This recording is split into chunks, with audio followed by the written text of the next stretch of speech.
بت پرست کافر کا انجام۔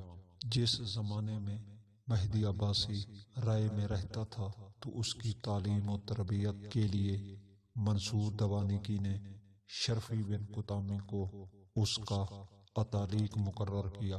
ایک شب مہدی نے اپنے استاد شرفی بن قطامی سے درخواست کی وہ اسے کوئی دلچسپ واقعہ سنائے جس کے سننے سے طبیعت کا تقدر دور ہو جائے۔ پھر شرفی نے یہ داستان بیان کی کہ ہیرا کے ایک بادشاہ کے دو دوست ہوتے تھے۔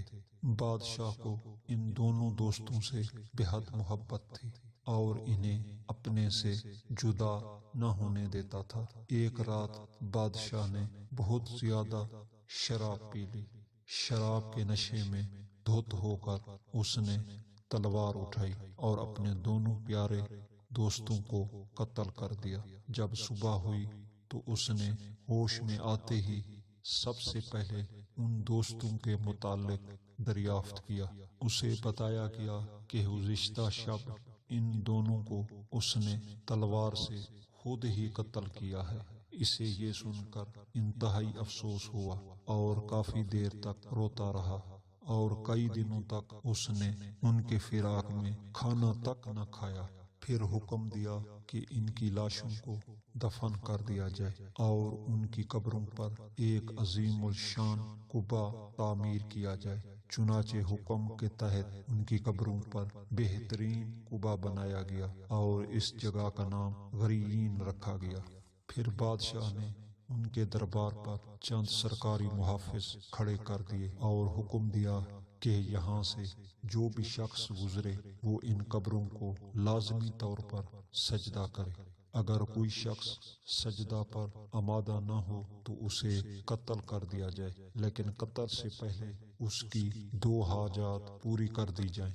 حکم کی دیر تھی کہ لوگوں نے ان قبروں کو سجدہ کرنا شروع کر دیا۔ ایک دن ایک دھوبی کا وہاں سے گزر ہوا۔ اس نے اپنے کاندھے پر میلے کپڑوں کا ڈھیر اٹھایا ہوا تھا اور اس کے ہاتھ میں لکڑی سے بنا ہوا وہ ڈنڈا تھا جس سے وہ کپڑوں کو کوٹتا تھا۔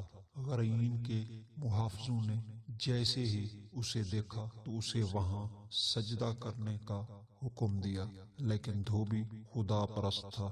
اس نے سجدہ کرنے سے انکار کر دیا۔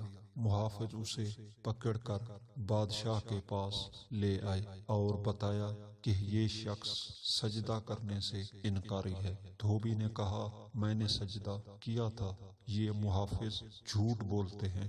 بادشاہ نے کہا میں تجھے قتل کرا دینا چاہتا ہوں، لیکن مرنے سے پہلے تم اپنی 2 حاجات پیش کر سکتے ہو، ہم انہیں ضرور پورا کریں گے۔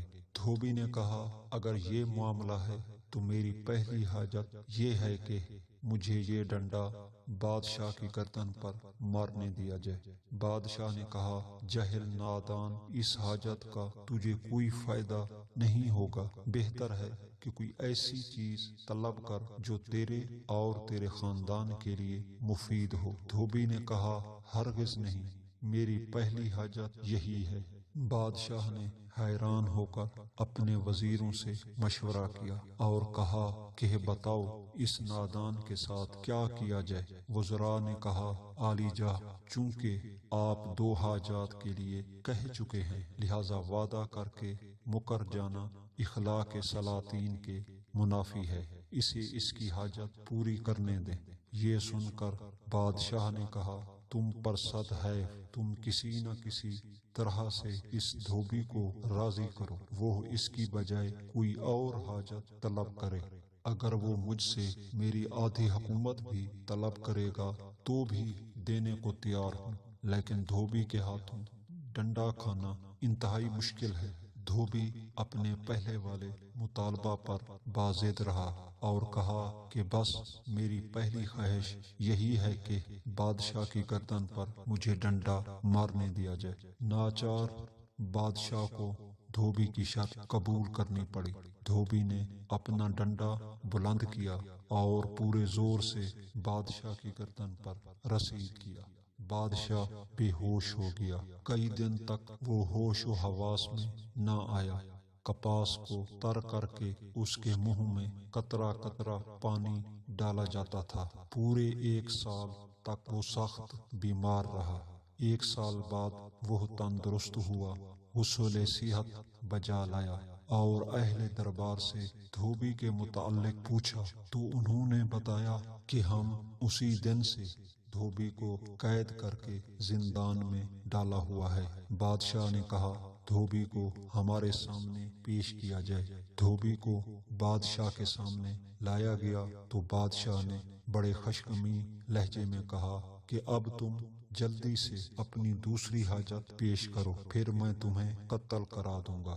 دھوبی نے کہا میری دوسری خواہش یہ ہے کہ مجھے وہی ڈنڈا بادشاہ کی گردن کی دوسری جانب مارنے دیا جائے، اس کے بعد بے شک مجھے قتل کر دیا جائے۔ بادشاہ دھوبی کی یہ خواہش سن کر سخت پریشان ہوا اور کہا نادان، مجھ سے کوئی ایسی چیز طلب کر جو تجھے فائدہ پہنچا سکے۔ دھوبی نے کہا ہرگز نہیں، میری دوسری خواہش صرف یہی ہے، اس کے علاوہ میری کوئی خواہش نہیں ہے۔